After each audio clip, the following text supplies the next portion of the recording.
Gedang Projo Channel. Gini maksudnya. Yang kemarin itu udah susah banget.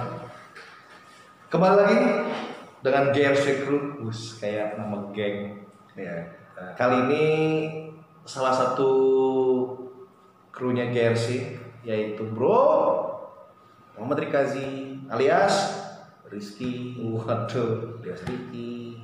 bisa macam-macam bang nama gue. Nama panggung ya? Nama panggung gue John. Trek. Ya, kali ini kami akan ngobrol berdua dalam rangka memperingati Hari Anti Narkotika Internasional atau HANI 2020. Sobat Projo sekalian. Maka kali ini kami akan ngobrol terkait satu hal yang tidak pernah boleh kita coba sebagai manusia nih.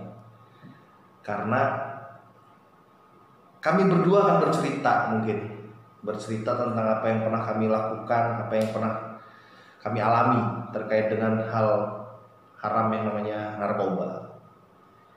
Penyalahgunaan ya bang. Kok gue jadi Penyalahgunaan, betul. Kenapa? Karena sebenarnya prinsipnya narkoba ini sebenarnya dibutuhkan, Sobat Projo sekalian. Tapi hanya untuk dua kepentingan. Satu kepentingan medis, yang kedua adalah penelitian atau ilmu pengetahuan. Hanya itu. Sisa yang lain tidak boleh. Maka itulah yang disebut provokasi tadi yang namanya penyalahgunaan. Nah, kira-kira apa yang akan kita share dengan Sobat Projo biar ada bermanfaat nih channel ini. Dari lo bermanfaat ya. Dari lo atau enggak? Pertanyaan pertama. Lucu nggak sih kira-kira kalau kita bertanya kepada misalnya ya sama penjual mangga gitu. Ini misal, Pak, mangganya manis atau enggak? Waduh, saya juga belum pernah rasa. Nah itu. Nah, tapi ini nggak boleh. Sekali lagi Sobat Projo sekalian tidak boleh mencoba dulu baru ngomong, nggak boleh. Kalau untuk satu hal yang namanya narkoba itu betul-betul cuma satu kata. Jangan pernah coba, jangan pernah pakai. Kebetulan secara pribadi dengan sangat tidak berbangga hati hanya ingin men-share satu hal yang sifatnya pengalaman hidup, tapi berharap betul ini tidak pernah dicoba. Dan saya tidak pernah bangga menyatakan ini bahwa saya pernah pakai narkoba. Makanya kita di sini tuh mau cerita sebenarnya supaya tidak ditiru ya bang ya. Betul. Supaya tidak sampai ditiru. Jangan sampai. Ya. Kalau gue berani nih ngomong statement, gue pernah pakai narkoba. Kalau lo berani nggak ngomong? Kalau gue berani. Ngomong apa? Harus berani bahwa gue dulunya pecandu narkoba. Jatuh ya. Jadi dia adalah mantan pecandu narkoba. Ya. Kalau gua itu mantan pengguna. Jadi harus beda. Kalau pengguna itu pernah pakai nih, tapi dia tidak taraf ke pecandu karena pecandu ini atau apa ya namanya? Ya, membedakannya sebenarnya dari pengguna itu cuma needs and wants gitu. Ya. Keinginan itu berarti pengguna. Aku lagi pengen nih gitu. Tapi kalau sudah menjadi kebutuhan ya. Jadi sudah kalau gua nggak pakai berarti ada yang kurang nih gitu, dalam hidupnya saat itu. Ya. Dan itu apa? Dan harusnya kita kasih applause dulu dalam Bro Aziz. Kenapa? Karena dia berani nah itu menarik juga. Nanti kita bahas. Dia harus kita beri apresiasi karena dia berani menyatakan statement gua mantan pecandu narkoba. Kalau saya pengguna aja. Nah, mungkin Bro Kasih kali yang lebih menarik karena pecandu dia. Kalau gue nggak patir. Nah, terus apa sih? Kenapa? Tadi gue ngasih hapusnya terus lu begini nih. Nepuk dada, nepuk pundak, nepuk pantat. Iya, kalau pantat nggak mungkin di sini. Nggak mungkin di sini. itu namanya pantat di sini. Jadi kalau menepuk itu sebenarnya bahasa dari ini ya, dari treatment rehab dulu ya. Jadi mengingatkan untuk selalu. Berarti lo, lo pecandu kok ya? Ya. Jadi sembuhnya karena rehabilitasi. Ya, gue butuh. Memang ada beberapa metode ya. Jadi ada masing-masing orang bisa sembuh dengan sendiri dengan bantuan orang gitu ya. Umumnya begitu. Nah, kalau yang gue dapat itu dulu sempat sendiri, tapi tetap kecolongan juga bang, gitu kan. setahun gue survive, waktu gue pernah nih rehab sendiri gitu kan ya, setahun gue survive ya, 2 tahun gue kambuhnya lebih parah gitu kan, karena tidak dapat edukasi itu. Jadi gue cuman dengernya dari pengalaman orang, nggak boleh pakai, nggak boleh gini ya, tetap aja. Akhirnya tetap kembali Berarti lagi. tetap harus ada diskresi lo ya. Ya. Harus ada diskresi itu apa ya bahasa mudahnya ya? Diskresi itu pengecualian ke apa ya? Ya gitulah, cari di Google apa di mana itu ya. Boleh. Kayak lu berapa kali bro rehab bro? Mungkin approval bang. Sorry bang. Tadi diskresi itu maksudnya approval, pembenaran. Gue ngerasa ini sesuatu yang ya nggak apa-apa lah gue make, yang penting gue nggak bunuh orang. Nah, sebelum kita lanjut, kalau ada sobat Rojo sekalian yang mau komen, hujat kami, jangan dong. Gila lo ya, baru berapa ratus ribu subscriber. Amin. Gila, 2 juta bang. Di rekening tinggal 2 juta maksudnya. Kalau ada yang mau sobat Rojo sekalian mau komen, ya di komen. Kalau nggak usah ya. Jangan lupa di subscribe aja, di like juga. Ya. Terus bro, terus. Jadi lu dulu pakai apa bro? Gue dulu yang eksis gue di etep dulu bahasanya. Anjir. Dulu bahasa etep itu Putau brother. Putau ini adalah salah satu jenis narkoba di kasta tertinggi. Ya, kasta mentok. Ya trennya memang begitu sih pada saat itu. Sampai sekarang. Jadi sabu itu masih apa ya? Sabu itu masih di bawah etep atau putau atau heroin yang disuntik. Pokoknya etep itu kan disuntik kan, putau itu. Nah, putau itu nama lainnya nama apa ya? Nama street, nama jalanannya itu etep. Atau ada yang bilang dulu PT. Ya. Cuman karena udah ketahuan nama silop. Nah, silop itu kan bahasa samaran dari sandi gitu ya. Ini polisi. Ada tahu silop, udah tahu. Silop. Awas silop itu gua langsung ganti baju. Ganti baju tuh juga ada ininya loh bang dulu tuh. Bahasa ada kode ya. Ganti baju berarti kita ganti jalan. Ganti cara pertemuannya bagaimana. Jadi ya di etep itu sebenarnya yang berbahaya itu pengaruh pada perubahan perilakunya.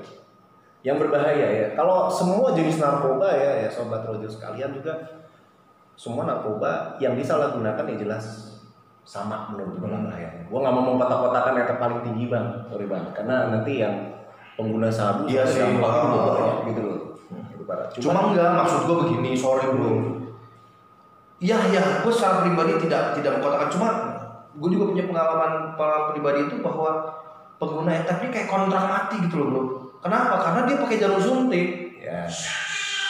Karena tujuannya memang dia kalau keren. Gue jadi kayak kalau terdistraksi biasa. Ya gimana lagi ya? Di on aja nggak apa-apa, biar dilihat, biar ditonton nggak apa-apa. Iya.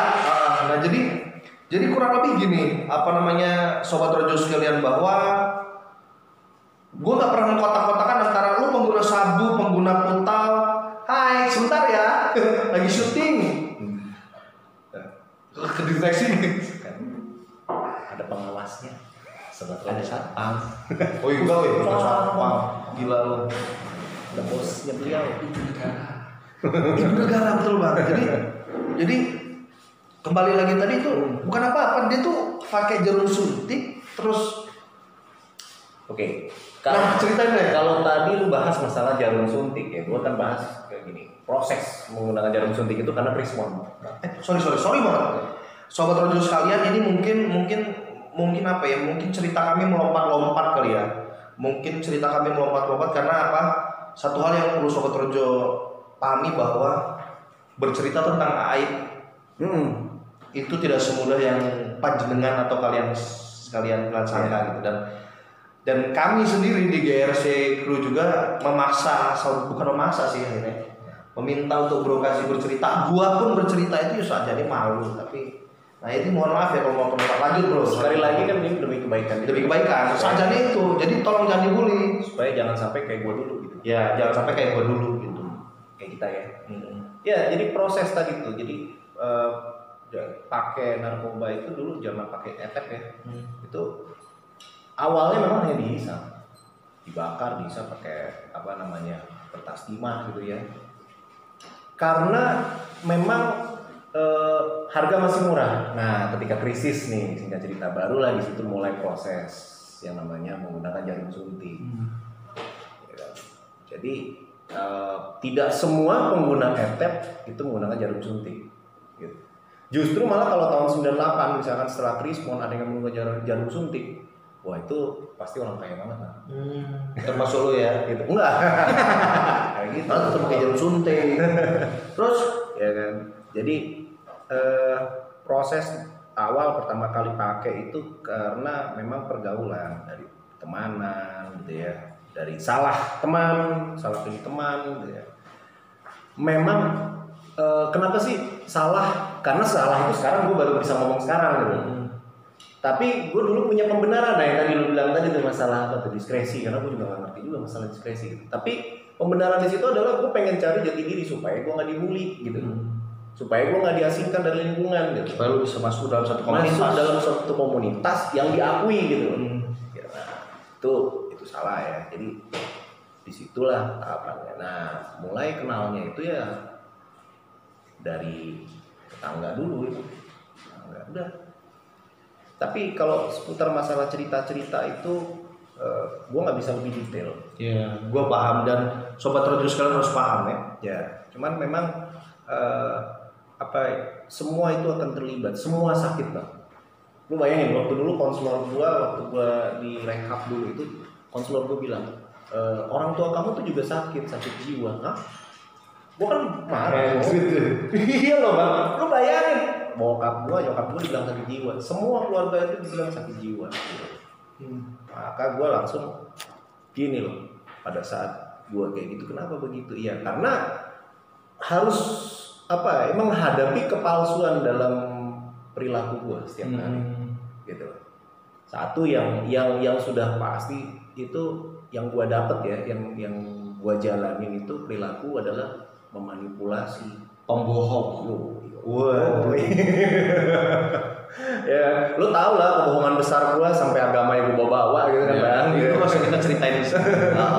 Tapi memang benar sampai bawa agama. Iya. Bayangkan. Jadi yang namanya sumpah itu gue nggak mau kalau kayak gini gue harus terus terang gitu loh.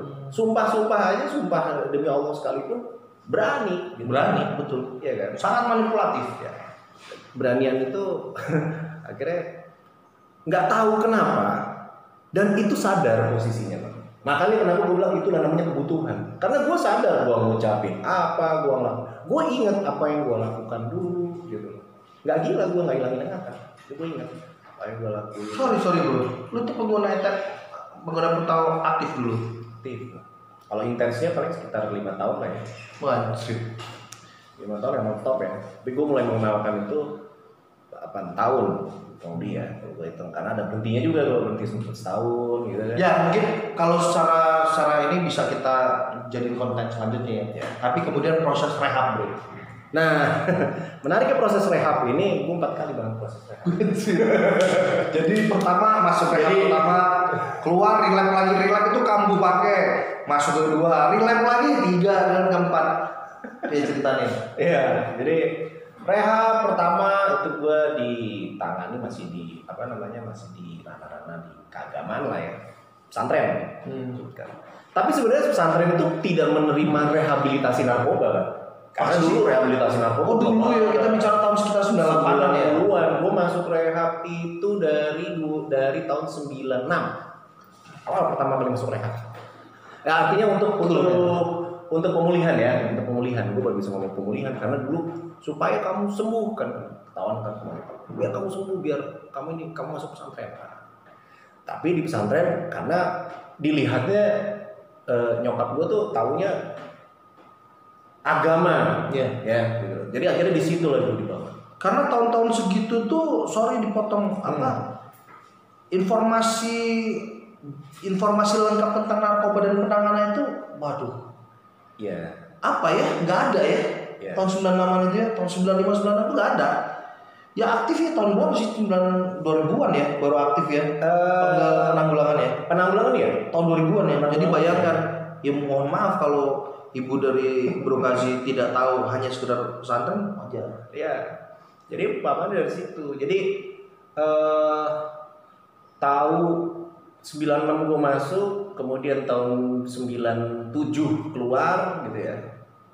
Sorry, 96 juga. Jadi hanya berapa bulan gitu di pesantren. Terus dari itu 97 gue keluar, pakai lagi. 98 gue masuk lagi, cuman 4 bulan, keluar lagi gue pakai lagi gitu ya. Sampai akhirnya tahun 2000 tuh gue pakai. Terakhir itu 2001.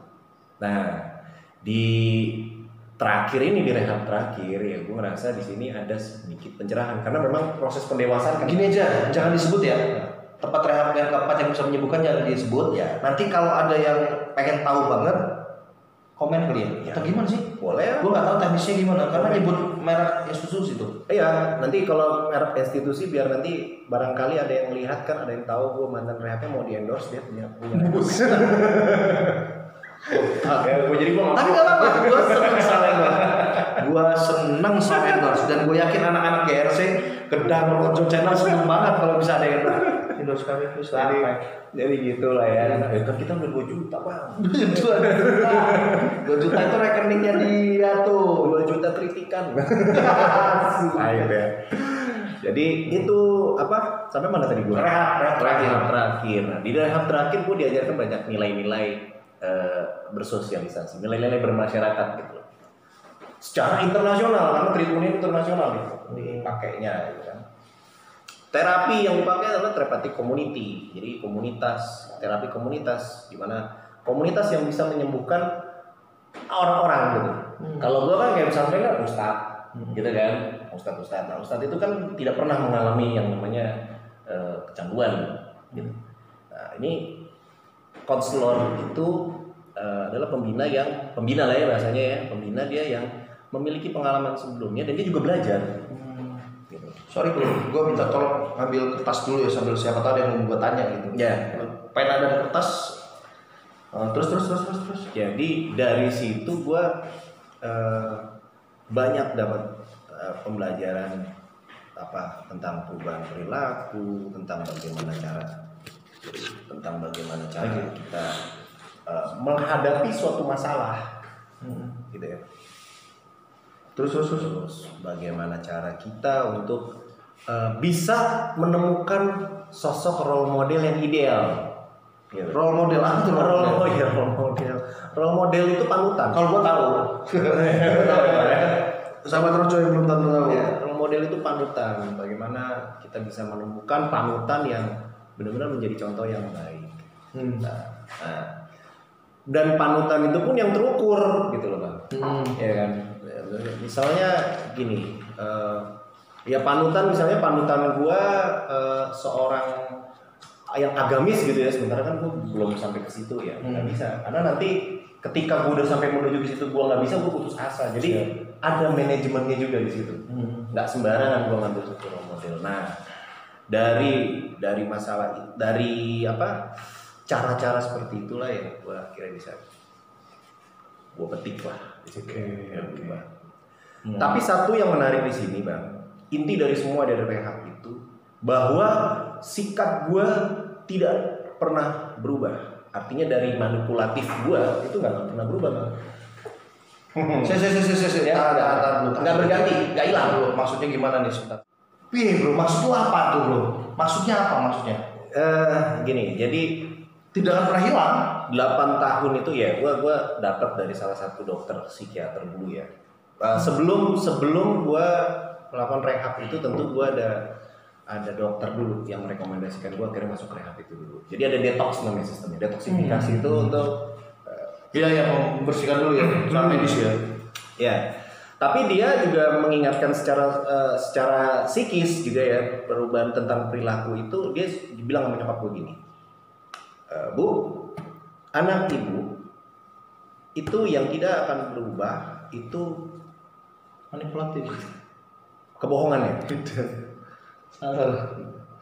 Jadi gue pada saat gue ngucapin terakhir nih ya, gue probing itu istilahnya pada saat gue selesai dari rehab primary, kan ada primary program dasar, program lanjut, itulah panjang nanti itu. Lanjut lagi ya. Besok konten besok ya. Oke, gitu ya. Konten tambahan. Jadi gue ditanya, jadi pada saat probing itu gue pengakuan dosamu apa? Gini, bang, bro, konselor gue ngomong konselor. Gini bro, pengakuan dosa gue adalah tidak pernah ada gue kata-kata yang keluar dari gue itu benar.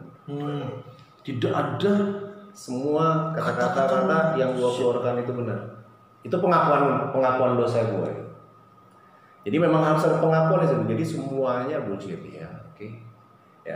Nah di rehab itu memang diajarkan, maksudnya bagaimana kita bisa kontrol manipulatif ya. Mungkin gue susah kalau bicara kayak gini karena abstrak, nanti takutnya salah paham. Jadi nggak apa-apa. Gue dan kawan-kawan Gedong Rojo Channel tuh sangat apresiasi lo bercerita begini. Kalaupun besok ternyata ada yang mau berlanjut obrolan, kita buat konten lagi untuk penjelasan, gak ada masalah. Siap, gue gak ada masalah. Siap. Ini kan kita untuk edukasi masyarakat, tapi dengan cara kita. Gitu ya. Apa pengen? Gak apa. Asal waktunya.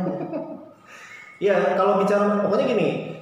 Sekarang gue berusaha karena filosofi yang gue pelajari adalah kejujuran. Jadi gue sekarang ini berusaha semaksimal mungkin untuk mengeluarkan identitas gue, gitu ya. Dan akhirnya kan sampai sekarang nih ya, sampai dari tahun 2011 itu gue bergabung di salah satu organisasi bang, gitu ya. Boleh sebut namanya? Gue sebut namanya Granat. Apa itu Granat? Ya, Granat adalah organisasi masyarakat yang bersifat sosial yang merupakan akronim dari Gerakan Nasional Anti Narkotika. Lo tergabung di Granat mana? Jogja. Kota atau provinsi? Provinsi, Bang. Oh, provinsi daerah istimewa Yogyakarta. Pernah nggak tahu gue. Dan gue di Granat sendiri, gue juga mengaplikasikan apa ya? Ketika gue masuk Granat kan, gue nggak boleh ngomong misalkan gue takut lah, kayak misalnya wah gue nih mantan user gitu kan. Recovery addict. Kalau dulu kan bahasa user ex user apa gitu kan. Sekarang recovery addict. Gue harus ngakuin ya. Kemudian gue innalillahi ya bang, gue di Granat itu mendapatkan satu posisi itu apa penyuluhan ya awalnya bang. Ya kan. Dimana gue memberikan penyuluhan tentang narkoba, ya kan? Tapi gue make, kan menurut gue kayak, ini orang kok anjing banget sih, gitu. Ya, nggak maksudnya. Gue ngomong kayak gitu gini, karena gini, menurut gue pasti audiens pemikiran gue ya pada saat itu, ini pasti audiens awal-awal pasti gue pemikiran gue ya awal-awal, ini pasti audiens ngerasa, ini kok orang apalah bahasa tadi tuh gue keluar anjing banget ya, gila dia berani-beraninya dia ngomong kayak gitu kan. Gue juga sampai ngerasa minder gitu, tapi gue nggak bisa, gue harus ngakuin. Jadi opening gue pertama bang adalah, halo, nama saya Rizky Rikazi gitu ya, Muhammad Rikazi, saya seorang recovery addict atau istilahnya mantan pecandu. Diem bang, langsung berdua. Gue memberikan penyuluhan bang, gue merasa ada nggak deserve gitu. Nah setelah dari situ gue baru dapat masukan dari sama anggota Family Granat gitu ya, mensupport gue bahwa itu menjadi ukuran yang bagus. Dipandang gue bang. Artinya ya apa ya, sampai akhirnya gue bisa ditarik ke dalam institusi negara gitu ya, untuk bantu ya, karena kita visi kita juga di Granat kan membantu program pemerintah dalam memberantas P4GN gitu ya, menuntaskan penyalahgunaan, melakukan pencegahan penyalahgunaan dan pemberantasan. Salah satunya untuk di biro gue kan pencegahan gitu kan, dan penanggulangan. Jadi sampai gue diberikan kepercayaan seperti itu, oke. Jadi gue ngerasa grateful aja, oke. Berarti sekarang ini gue harus mulai untuk terbuka bahwa ini gue adalah seorang recovery gitu. Nggak tahu kenapa nggak cuma dengan Bro Kazi, semua dengan anggota-anggota siapapun ya, ormas dari Granat, anggota Family Granat atau dari Dari lembaga-lembaga yang lain yang bergerak dalam bidang pencegahan narkoba, gue secara pribadi tuh haru. Kenapa? Satu, butuh keberanian dari kawan-kawan recovery addict atau ex-user kita nyebut untuk mengakui. Kedua, butuh kebesaran hati mereka untuk berbicara seperti ini gitu. Butuh besar. Jadi gue nggak tahu ya, mungkin karena sebenarnya gue juga punya pengalaman pribadi gitu, tapi tidak sejauh dia gitu. Cuma pengalaman pribadi gitu, cuma sahabatku mati 3 gitu karena narkoba. Jadi nggak fair dong, lu harus cerita juga dong. Kalau gue gini, kalau gue ini kan cuma mantan pengguna yang bukan mantan bro. Gue pernah menggunakan, tapi beberapa kali tidak candu, tidak mencari gitu loh. Gue pakai karena kondisional, karena rekreasional. Lagi kumpul, pakai, ini gue pakai. Kalau gue di luar itu gue nggak nyari seperti lo. Kalau lo kan tapi gini bang, pola lo yang sekarang itu pola yang sekarang di masyarakat itu yang gue lihat ya. Karena pecandu tuh sekarang udah, gue rasa dikit lah, udah nggak ada pecandu. Maksudnya kalau gue ngomong hitam putih ya, nggak ada pecandu tuh, yang ada pengguna. Penyalahguna gitu ya. Jadi dia bukan menjadi satu kebutuhan, kayak sebut aja misalkan. Tapi ada persentase kan dari kawan. Iya dong, pasti tetap ada. Maksudnya di sini aku agak kurang tepat dengan kata-kata yang nggak ada, tetap ada bro. Walaupun persentasenya misal dari satu jumlah penduduk di satu daerah ya tidak banyak gitu. Ya, tapi tetap ada. Ini bang, konteks gua itu sebenarnya lo harus cerita. Kenapa? Karena pengguna itu kayak tadi keinginan. Nah sekarang tuh banyak tuh keinginan yang apa namanya ya. Permasalahan narkoba itu awal mulanya cuma ada 2 gitu loh. Antara dia stres sama ada duit gitu aja. Zaman stres dikasih sama orang, dia lagi stres gitu kan. Sama banyak duit. Zaman apa? Zaman sekarang ya dulu. Zaman sekarang. Iya, zaman sekarang gue sepakat. Zaman sekarang. Iya kan?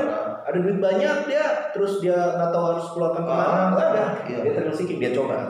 Bahasa lagi. Tapi kalau ternyata menurut sobat Rojo sekalian ada yang lebih dari 2 aja nggak ada masalah. Silakan aja terus di komen dan kita saling berkasih masukan. Karena begini, kawan-kawan, gue sendiri adalah anggota dari Ormas Sosial Gerakan Nasional Anti Narkotika Provinsi DIY. Jadi kami berdua ini memang anggota Gerakan DIY. Kami bukan aktivis. Ya. Aktivis itu tinggi. Kami adalah pengabdi. Pengabdi setan gitu bukan. Bukan. Jadi kami adalah kami adalah penggiat pencegahan penyalahgunaan narkoba dan pemberantasan peredaran gelap narkoba. Ya.